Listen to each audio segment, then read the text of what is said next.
আসসালামু আলাইকুম সবাইকে। আশা করি সবাই ভালো আছেন।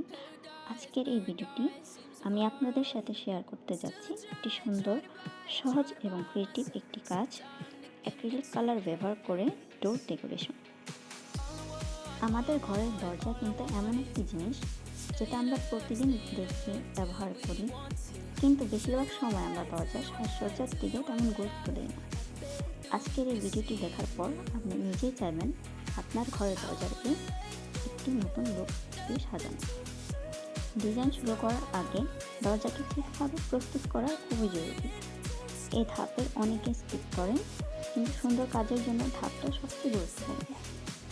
প্রথমে দরজার ঘাড়ে যদি ধুলো বা ময়লা বা কোনো পুরোনো রঙের থাকে, তাহলে একটি শুকনো কাপড় দিয়ে ভালোভাবে পরিষ্কার করে নিন।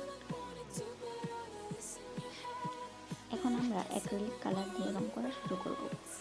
ছোট ব্রাশ ব্যবহার করুন ডিটেলসের কাজের জন্য এবং বড় ব্রাশ ব্যবহার করুন বড় অংশ রং করার জন্য। রং করার সময় মনে রাখবেন, একেবারে বেশি রং নেবেন না, পাতলা লেয়ার করে রং করবেন। প্রথম লেয়ার শুকানোর পর প্রয়োজনে দ্বিতীয় লেয়ার দিন, এতে রং আরও উজ্জ্বল হবে এবং সুন্দর একটি ফিনিশ আসবে। ডিজাইনকে আরও সুন্দর এবং আকর্ষণীয় করতে শেডিং বা হাইলাইট খুবই গুরুত্বপূর্ণ।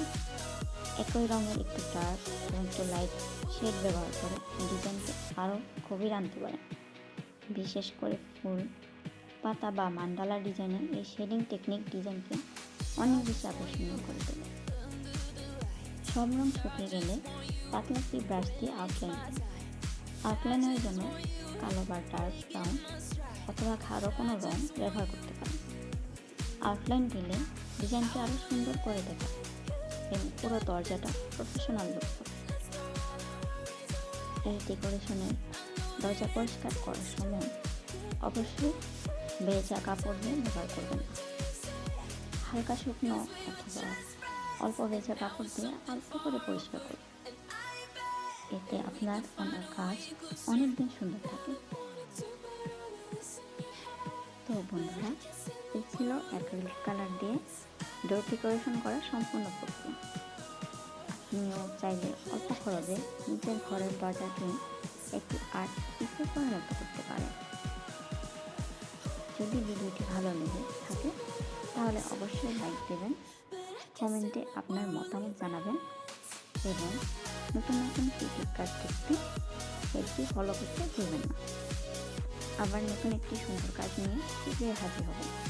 ততদিন সবাই ভালো থাকবেন, সুস্থ থাকবেন। এবং আমি মোটামুটি আমার আর্টের সম্পূর্ণ ডিটেলস আপনাদের সাথে শেয়ার করেছি। এখন এনজয় করবেন।